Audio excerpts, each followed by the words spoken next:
Leash handling is a great area to really focus on developing some consistent habits. The primary reason is leash tension should be meaningful to your dog.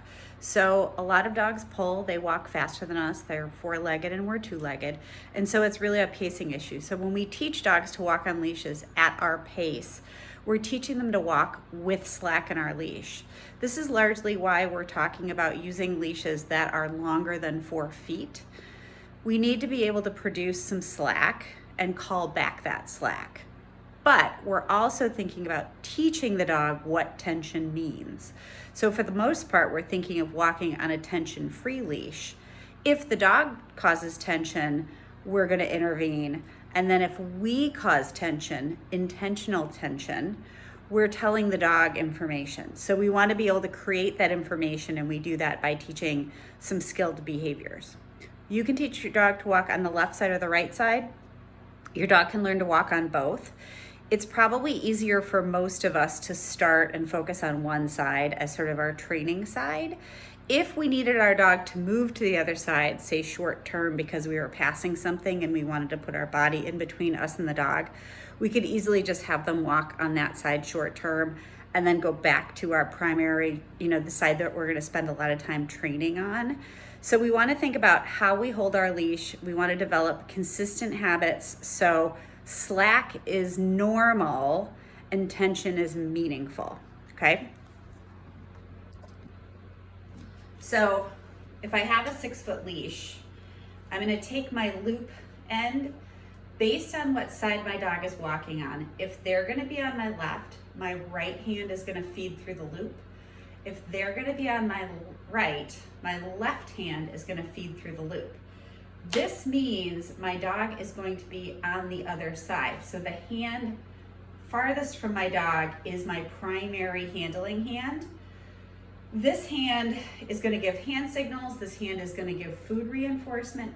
And this hand might show up on the leash short term. So it might not be on the leash, then it might go to the leash. Or if I want to rest my hand on the leash, I'm simply resting my hand on the leash, but I'm not using it to cause tension. So a lot of us feel more comfortable having 2 hands on the leash, and that's fine. But you're really thinking of this being your primary leash hand and using your body to give information versus using this hand for as a stick shift, okay?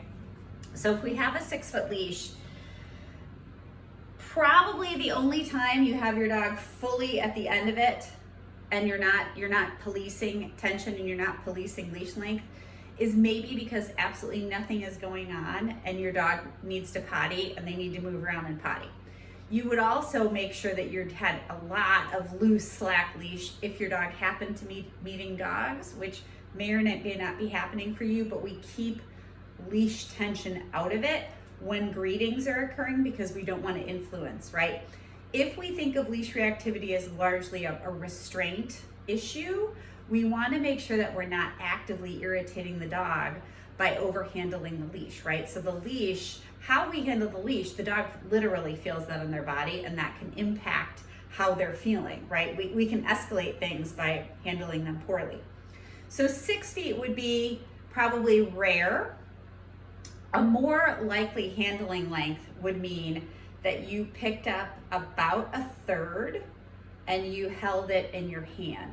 So this is one reason why thin leather leashes are really nice. I can lay this in my palm and wrap my hand around it, and I've got great grip strength. This can be hard to do with those wide gauge nylon leashes. This hand now moves to my core and it's gonna stay here. So I'm really thinking about using my body versus less leverage, less, more easily available to injury, just like my shoulder and arm. Okay, so this goes here. So this would be a length that I would walk my dog at, and my goal would be that this would be nice and loose, right? So that's a goal. We're gonna do leash training, and that is very much a project, right? So this is 1/3, my dog gets access to 2/3. A half would be a little bit shorter.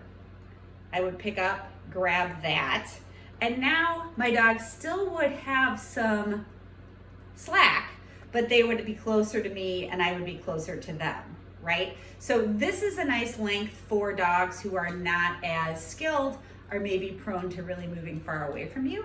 Kitty cat, come here. So in all three of those instances, we're talking about no tension. Let's say I need to move my dog quickly. We were on a half of a leash. Come on, kitty. We were on a half of a leash. Come on, babe. But we need to hustle across the street. I have two options. I can take my extra hand and grab really low so the dog has just a few inches. Come on, kitty, let's go.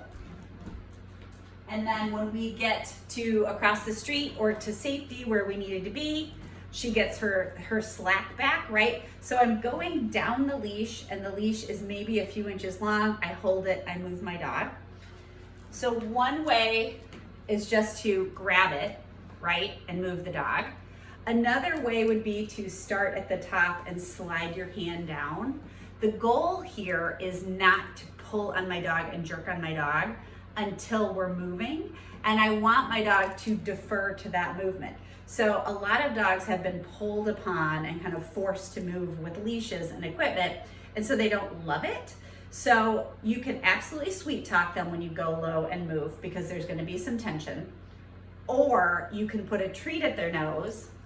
So I would go low, put a treat at my dog's nose. Come on, kitty, let's go, yay! And lure my dog. So if your dog is having a lot of resistance to being moved on a short, tense leash, you're going to use that food lure. Happy talk and make sure to release tension. So anytime tension shows up, we want it to be an indicator to the dog to do something or that something's happening. So this is where consistency pays off. We're teaching the dog that when I choke up on your leash and you only have a few inches, it means we're gonna move quickly somewhere. Just come with me. When we're there, I will release tension on you.